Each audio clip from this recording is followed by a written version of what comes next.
Eto, 10 payo sa mga gustong tumanda na malakas ang katawan. Okay, sa mga medyo nagkakaedad na dyan. Okay, 10 payo sa mga gustong tumanda na malakas ang katawan. Number 1, babasahin ko lang to, hindi ko na explain para mabilis tayo. Medyo mahaba ito, 10 eh.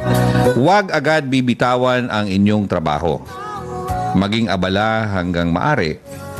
Ito ang magpapanatili sa iyong kabataan na labis mong ikaliligaya. Buliskiti niya. Ikaliligaya. Okay.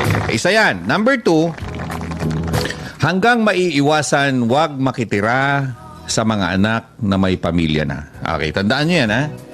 Huwag makitira sa mga anak na may pamilya na. Kumuha ng isang lugar na matitirhan, panatilihin ang iyong kalagayan upang makaiwas sa iyong anak at mga manugang. Ang makitira sa kanila ay magiging sunod-sunuran ka lamang, hindi makakapagdesisyon sa sarili mo at mawawala ng karapatan na labis mong ikalulungkot. In other words, tatanda ka. Okay. Number 3, hawakan ng mahigpit ang inyong baul, kung may baul ka. Kung magbibigay ng pera sa anak, yung kaya mo lamang at laging magtira ng malaking bahagi para sa sarili mo. Ang libro ng bangko na may laman ay magandang kaibigan sa inyong katandaan. Subalit, hindi ito sapat. Hindi sapat yan. Mauubos din yan, lalo na pag hindi mo dinidepositoan. Okay? Dapat meron ka pang ibang proteksyon, kagaya ng life, health, insurances, at isama ko na din ang iba pang investments, just in case, na mas malaking tumubo kaysa sa perang itinago sa bangko. Ulitin ko yung mga investments na yon, mas malaking tumubo yun kaysa sa perang tinago sa bangko. Alam naman natin yan eh. Kasino na lang, kakapiranggut lang naman ang interest sa bangko. Okay, number 4. Huwag masyadong maniwala sa iyong anak na nagsasabing kayo ay aalagaan. Madalas mga nababanggit niyan ay siyang mga hindi ginagawa. Aalagaan kunyari, mami, pagtanda mo, daddy, pagtanda nyo, aalagaan ka namin. Buliskiti niya. Huwag kayo maniwala dyan. Meron siguro pero hindi lahat. Madalas ang mga nababanggit niyan ay siyang hindi magagawa o gagawin ng mga anak. Ang mabuting anak ay hindi nagbabanggit ng anuman. Okay, tandaan nyo yan. Ang mabuting anak ay hindi nagbabanggit ng anuman. At ang masamang anak ay kailanman hindi tutupad ng pangakong binitawan. Buliskiti, ang bigat niyan. Number 5, upang manatili kang masaya, panatilihin ang pakikipagkaibigan at magdagdag pa hanggat maaari. Humanap ng mga kaibigan na mas bata sa iyo. Di ba? Matanda ka na, kinakaibigan mo pa matanda rin. Huwag na. Humanap ng mga kaibigan na mas bata sa iyo. Ang matatanda ay malapit ng mamahinga at ikalulungkot mo ng labis ang paghahanap ng kapalit. Kung ang kasama mo puro matanda, sooner or later may malalagas dyan. O pag nawala yung isa, malulungkot ka. Diba? Madidepress ka and so on and so forth. Tatanda ka.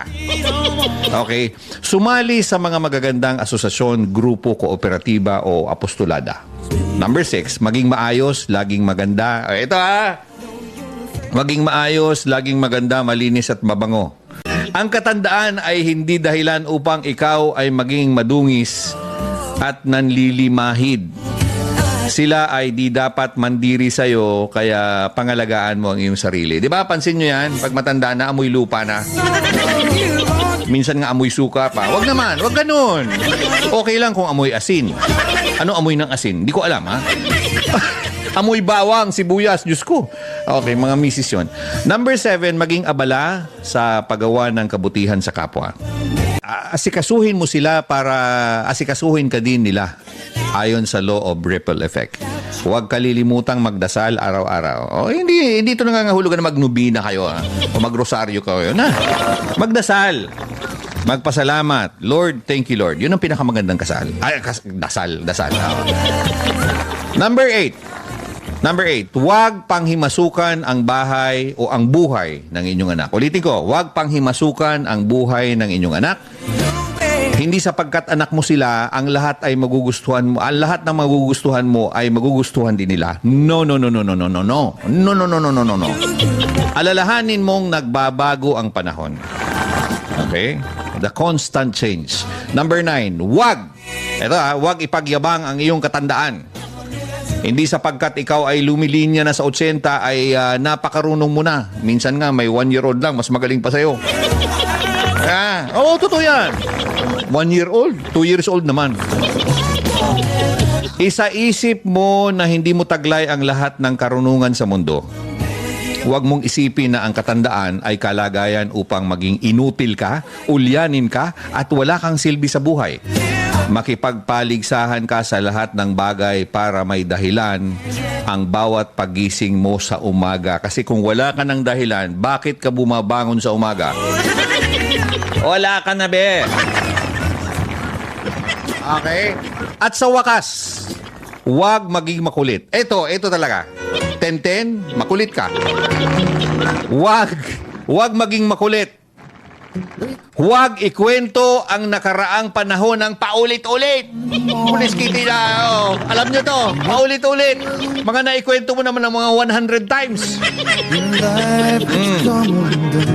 Huwag ikukumpara ang mga bagay-bagay na makakasakit ka sa pamilya. Huwag maging mapaghanap. Matuto kang magpuri ng magagandang nagawa ng kapamilya mo upang manatili ang magandang samahan.